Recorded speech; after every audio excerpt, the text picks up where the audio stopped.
அப்ப வேலை வாய்ப்பு இருந்து வேலை வாய்ப்பு கொரோனா டைம்ல என்னுடைய தெய்வங்கள் சொல்லி புகழ்ந்தவர்களுக்கு என்னுடைய அரசு பணியை நீங்க நிரந்தரம் பண்ணுங்க, சம வேலை கொடுக்கணும்னா கொடுக்க மாட்டேன்னு எங்க போறீங்க? சுப்ரீம் கோர்ட் போறீங்க.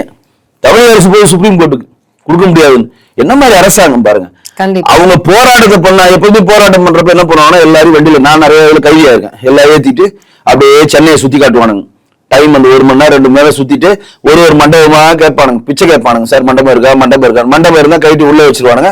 மண்டபம் இல்லைன்னா நியரஸ்டா ஒரு பெரிய பஸ் ஸ்டாண்ட்ல இறக்கி விட்டு போயிடுவான். அவன் எங்க திருவொற்றியூர்ல அரெஸ்ட் ஆயிருப்பான், அவனை எடுத்துன்னு போயிட்டு நீலநகர்ல இறக்கி விட்டு போவானுங்க. போறது எப்படி வேணா போய்கிடாது. அந்த மாதிரி இங்க போராட்டம் பண்ண அந்த செவிலியர்ல எங்க இறக்கி விடுறீங்க? சுத்தி கிளம்பாக்கத்துல இறக்கி விடுறீங்க. அவங்க திருப்பி வரணுமா? நைட்டு வரணும்ல? எல்லா பெண்கள், வயதுக்கு வந்த பெண்கள் எல்லாருமே, எல்லாம் வயதானவங்க கிடையாது, வயதுக்கு வந்த இளம் பெண்கள், அவங்க திருமணம் ஆகாது, அவங்க திருப்பி வரணும்ன்ற ஒரு சென்ஸ் இதுல இல்ல. சரி, அங்கிருந்து அவங்க போராட்டத்துக்கு தான் அங்கிருந்து நைட்டு அரெஸ்ட் பண்ணி மண்டபத்துல இருந்து அடைச்சு டாய்லெட்டை நீங்க பூட்டுறீங்கன்னா இந்த அரசாங்கம் எவ்வளவு ஒரு கொடூரமான அரசாங்கம் பாருங்க. கழிப்பறையை நீ பூட்டினா நீ மனுஷனா? நான் கேட்க, நீ என்ன மனுஷன்? நீங்க என்ன அரெஸ்ட் பண்ண ஏதோ அரெஸ்டா எந்த குற்றம் செயல்பட்டு நீங்க அரெஸ்ட் பண்ணாலும் நீங்க ஜெயிலுல போனா உங்களுக்கு அடிப்படை தேவை கொடுக்க வேண்டியது அந்த ஜெயிலுடைய கடமை.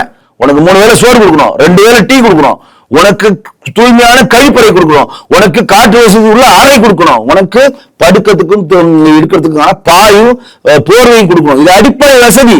யாரு? நீங்க குற்றச்செயலில் ஈடுபட்டு நீங்க ஜெயிலுக்கு போனாலும் இது கொடுக்கணும். ரூல் 2 வேளை கோழி குழம்புக்கு சாப்பாடு கொடுக்கணும், தெரியுமா?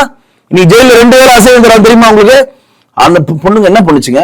கொரோனால உங்களை எல்லாம் காப்பாத்தினது தப்பாங்க. கொரோனால நீங்க செத்து போய் விட்டுருக்கணுங்க. திமுக செத்து போயிருந்தா நீங்க நாடு நல்லா இருக்குங்க.